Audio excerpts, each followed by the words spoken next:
महरू की सास महरू की लालची नीयत को अच्छी तरह जान चुकी होती है, इसलिए अब वो फैसला करती है कि जो जो कुछ उसने उसको दिया था शादी के मौके में तोहफे के तौर पे, अब वो सब कुछ उससे वापस ले ले। इससे पहले वो जेवरात का मुतालबा करती है तो वो आगे से कहती है वो तो आपने मुझे शादी में गिफ्ट के तौर पे दिए थे। तो वो कहती है वो तो मैंने दुनिया को दिखाने के लिए दिए थे, अब तुम वो सब मुझे वापस कर दो। ये बात सुन के महरू के होश उड़ जाते हैं और उसे बड़ा गुस्सा आता है, लेकिन वो भी अपने आप से कहती है मैं किसी सूरत कोई भी चीज़ इनको वापस नहीं करूँगी।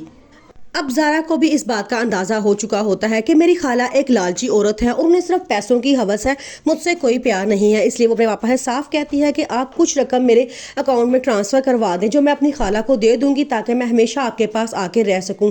आगे से वो कहते हैं ठीक है। जैसे ही वो ज़ारा को लेने के लिए आते हैं तो वो एक चेक पे अच्छी खासी रकम उसकी खाला के हवाले कर देते हैं, जिसे पकड़ के वो फ़ौरन ही बहुत खुश हो जाती है। ये सब कुछ देख के ज़ारा बड़ी परेशान हो जाती है क्योंकि वो ऐसा सोच भी नहीं सकती थी कि उसकी खाला कभी भी पैसों के एवज उसको बेच देंगी। एक बार फिर ज़ारा अपनी खाला को आजमाने का फैसला करती है। वो अपने भाई से कहती है कि तमाम प्रॉपर्टी के कागजात लेकर आना, मैं जानना चाहती हूँ क्या खाला वाकई ही मुझसे मोहब्बत करती हैं या मेरे साथ मिलने वाली दौलत से मोहब्बत करती हैं। जैसे वो पेपर्स पकड़ाता है तो साथ ही वो कहती हैं कि ये देखो ये खाला, ये मेरी सारी जायदाद के पेपर्स हैं, यही तो सारे फसाद की जड़ है। ऐसा करें खाला, आप मेरे सामने के पेपर्स फाड़ के फेंक दें क्योंकि आपको तो ये चाहिए ही नहीं है, आपको तो सिर्फ मुझसे मोहब्बत है, आपको तो सिर्फ मैं चाहिए हूँ।